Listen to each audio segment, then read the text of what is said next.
to the class here at Ascent in Holy City of Tzfat, Israel.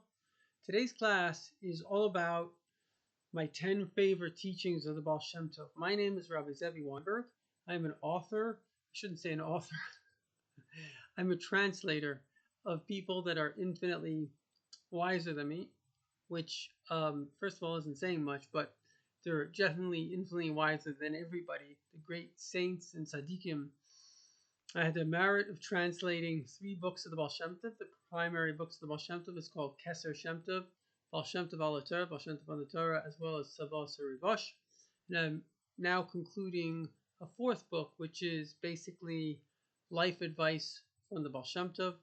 And it's 1,026 sayings, and it's basically a collection of these 3 books, but focusing on the practical advice. So I would say I've spent many years, had a great privilege of studying, translating the works of the Baal Shem Tov. I'm sure there are those that know a lot more, but at least I know something. And the last year or two, I've been kind of editing my book, and so I've gone through this 1,026 quotes quite a few times. So that's just to give myself some credibility on why I can credibly speak about my favorite quotes from the Baal Shem Tov. So here are the top 10. Number 1, if you can see the good in the bad will turn to good. Again, if you can see the good in the bad will turn to good. Rav Nachman of Breslov says everything is light. It's energy. Now, sometimes when that energy comes down into this world, it feels bad. But always there's a good reason. Even though when it comes to somebody else, the Baal Shem Tov says faith on our own problems is very good. But don't have faith when someone else has problems. That is good. That's very bad. So again, faith on our own problems is very good. Faith when someone else is hurting is very bad. That's the time to step in to help, or at least to pray to God to solve it, as the previous Rebbe says. But ultimately, every single thing that happens to you, and I can certainly say this in my own life, I'm not saying the bad things that happen to others and people that I love that should have never happened, and I needed to try to help and deal with that, or even be upset with God. As Baal Shem Tov says, it's okay to argue with God. Just don't deny his existence, but to argue with him, accepts his existence. Anybody healthy that has expectations, even Abraham said, God, how could you do this? And as the Rebbe says, it makes sense that we don't understand God. From our perspective, we should be upset, and we should demand justice. We should demand that Mashiach comes now. How can there be hostages? How can there be this evil in the world? It doesn't make sense. However, when it comes to me and my life, everything that ever happened to me is good. It was good. But the thing is that often, as I was giving a class in Baal Shem Tov today in the Yeshiva Gedolah here in Tzfat, and one of the people said something really profound. He says that, it's just the way it interacts with us. Because often in life, what happened went against my will. I'll just give you an example. I was a rabbi in a city, and I had there this guy. He was kind of, I don't want to say Lashon Hara, say anything negative, but for whatever reason, he was a very big bully and a real pain. And ultimately, it kind of went against my will, which I believed to perpetuate, what I was doing and the good work that I was doing. I believe that that's what I was meant to be doing. But in retrospect, I should have left. I mean, eventually I left anyway. But when I realized that this was kind of an insolvable problem, I should have left them, because I thought this was the will of God. Now, of course, you can have a mashpia, a spiritual mentor. The Rebbe says that the will of God will come through when you create a Hasidic rabbi or Rebbetzin to be your mentor. Then God will give them the information to tell you. But be that as it may, I didn't have a mentor at that time. But the point is that obviously it was the will of God that I shouldn't be there. And so often it's like we could even become spiritually arrogant, meaning I know what I have to be doing spiritually, but really, as the Baal Shem Tov says, we're all spiritual warriors. Now, a warrior doesn't know what he has to do. Soldiers, there's a battle going on right now. The whole thing of a soldier is you do what you're told.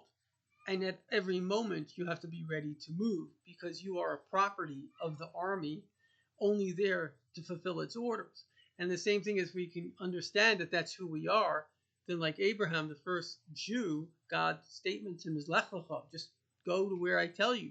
Then you never get stuck. You don't have a spiritual stuckness in where you are. You always have to be going higher.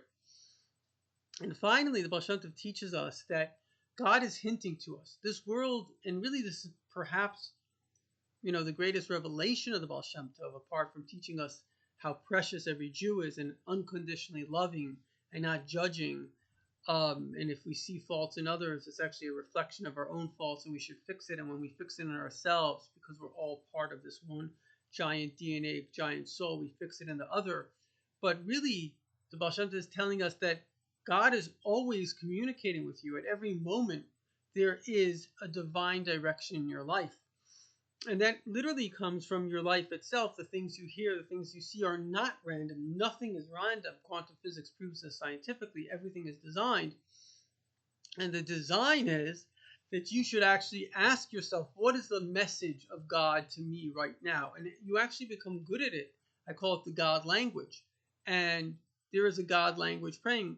The Rebbe says it's like a radio station that's always going on. All the radio stations in the world are actually playing at this very moment. If you had a ham radio, you could actually listen into each and every one of them. So there's a God station that's playing too. And the God station is the Torah. The Torah comes to the word hora, lessons. God is your guide. And God, being infinite, can always guide you on something higher and deeper and better and greater and more knowledge and more sensitivity and more compassion at every moment. So wherever you are in life, you can never say, oh, I arrived at the spiritual destination. No, you may have arrived on the spiritual highway, which goes on for eternity, because God is eternal and we are finite. So the infinite can always take the finite and bring him to a higher level. Again, the infinite can always take the finite, take us to a higher level. So our job in life is to tune in to the God language that is going on. In fact, the Rebbe explains that God sometimes is giving us thoughts in our own mind. And these thoughts literally are inspiring us, and they are giving us greater and greater information in order to help us grow. The Rambam says that most of the prophecies that the prophets received was actually for their personal growth, because personal growth is infinite and eternal. So in conclusion, if I had to kind of sum up, I would say the teachings of the Baal Shem Tov, it boils down to three things. First of all, to understand the greatness of who a Jew is. We are the children of God. And as a child of God, he gives an example. Once there was a king and all the ministers could come and they could say a word of praise to the king, but they were all afraid. They're angels that can only say Kadosh, Kadosh, Kadosh, Shem, Tzvayis, Melech, Halas, once in 50 years. And they were petrified if they would say it and the king would be in a bad mood. It wouldn't be good for them. But the son of the king, who he loves so much, whenever he comes, the king gets into a good mood. So the whole universe, he says, people don't pray properly because they don't appreciate the value of their prayers. The whole heavens are waiting for your prayers because everything we do below matters above. He says a Jew is like a star. It's so small from your perspective here, but in heaven it's really, really big. And so even though we may seem so small, we're actually humongous because God empowered our tiny little actions, which are really big because we have to overcome the dark side to do them, as colossal. And the Baal Shem Tov speaks about redemption, that if we can free ourselves from our own Yetzer Hara, free ourselves from, if you want to call it in other terms, the devil within, and just do what we think we should do. He speaks a lot about the importance of the yichud, the unity of the mind and the heart, the unity of the mind and the mouth. We should not be like a person that kind of is just acting emotionally. Our mind should be directing our emotions. Our mind should be directing our speech. We shouldn't be like a crazy person that's just rambling and just talking without any direction because their emotions are in control of them. And so in conclusion, the great importance is this the greatness of the Jew, that we're much greater than we realize. The idea of unconditional love, and when we see negative in someone else, don't think that that's their problem. It's actually our reflection, something that we should work on and heal the world through fixing it in ourselves. And also this very important idea of Hashgacha Pratis, that the God channel is always playing, and our job is always to listen. L'chaim v'levracha.